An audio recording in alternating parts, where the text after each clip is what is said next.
Alrighty, we are back with another Q&A for the month. We do these every month, more or less, unless I forget sometimes. I feel like we need a theme song at this point for the Q&As, like maybe like a bom bom bom bom bom bom bom bom bom bom bom bom bom bom bom.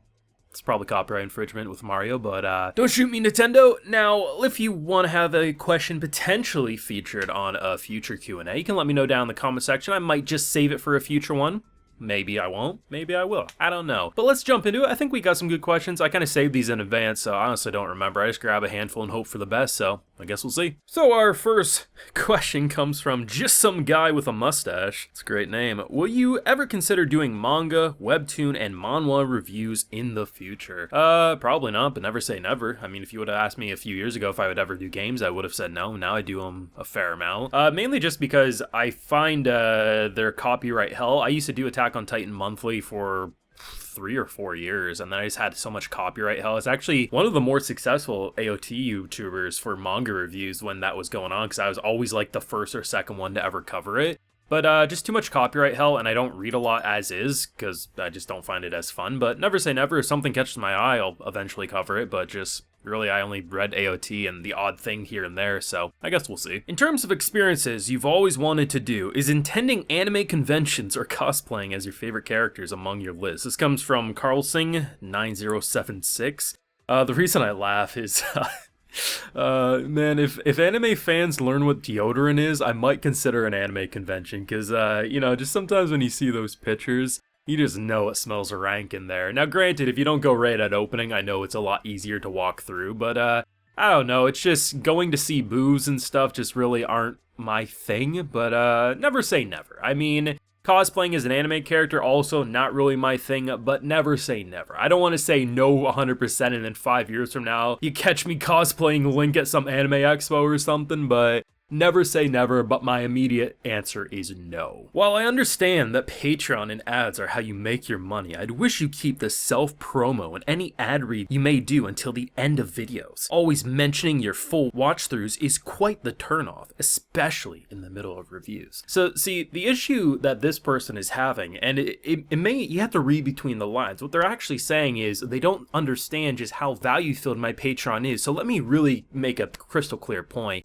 If you want to see my full uncut live reactions available only on Patreon, they are exclusive there. You get the nice, highly edited version of Brandon, the clean version. You get the raw, dirty version over on Patreon, where you get to see my full thoughts. People always asking, Brandon, where do I see them? You know what? Like this person, they just don't understand where it is. It's at Patreon. Always links in the description, usually in the pinned comments as well. My apologies. I'll make sure instead of putting it in the first minute and a half of a video, I'll start doing it at the first 10 seconds because I understand that people like this just don't understand where to find those exclusive live reactions. I got you, buddy. So Ferran just says, when concerned with the 3 pillars of a game, graphics, story, and gameplay, which one do you prefer to get the most emphasis? I would say gameplay, because if a game can keep me occupied for hours, then I would consider it a win. I think it's different depending. Like, if I look at something like a Telltale Studio game, it's the story. Like, I mean, there isn't a whole lot of gameplay in those things, but I mean, The Walking Dead, that entire series, and even Batman and everything like that, that's where story is most important. And I think story and gameplay for me are almost always hand in hand. It's a little different with Nintendo. A lot of times, like, I'm playing through Pikmin 4 right now, like, I mean,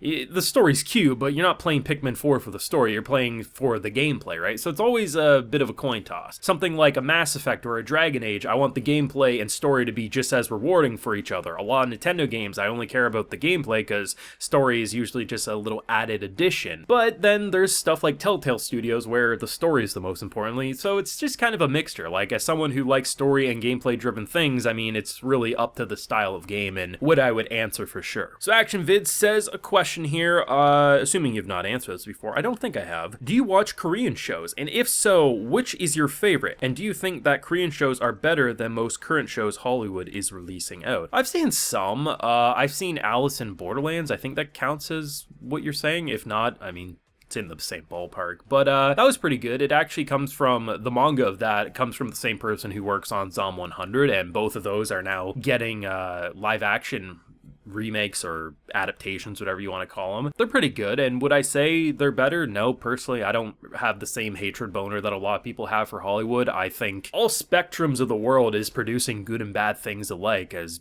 There's good anime, there's bad anime. There's good Hollywood movies, there's bad Hollywood movies. I just watch the stuff that I enjoy and know I'll like, and I just avoid the stuff I don't like. So Max says, what is your opinion on live-action remakes? More specific, the live-action anime. Personally, I think they're soulless cash grabs with utterly disregard the strengths of the animation and disgusted by the sheer disrespect they have on the original. I honestly don't care. Like, I think the new One Piece one looks pretty damn good, and I've seen a lot of big creators say the same thing, like, damn, don't give me hope. Most of them I just ignore, like the Death Note one, or I think there's been multiple Death Note live actions, except there was one decent one. It was like a Japanese one that was alright. It wasn't great, but it wasn't the most horrible. I don't care. I mean, the more people who get to watch something I've enjoyed, cool. I mean, a lot of people like them. I'm not really the target audience, but that's how I feel. I don't see the use getting mad. It doesn't ruin the enjoyment. You know, it's like when the prequels of the Star Wars movies, like, were released, like, people acted like it made the original trilogy mediocre because of it. No, just ignore that stuff, you know? That's how I feel. Just, life's too short to get mad over a product that you don't have to watch, right? Yes, It's Me says, what movies have you seen? And thoughts on some?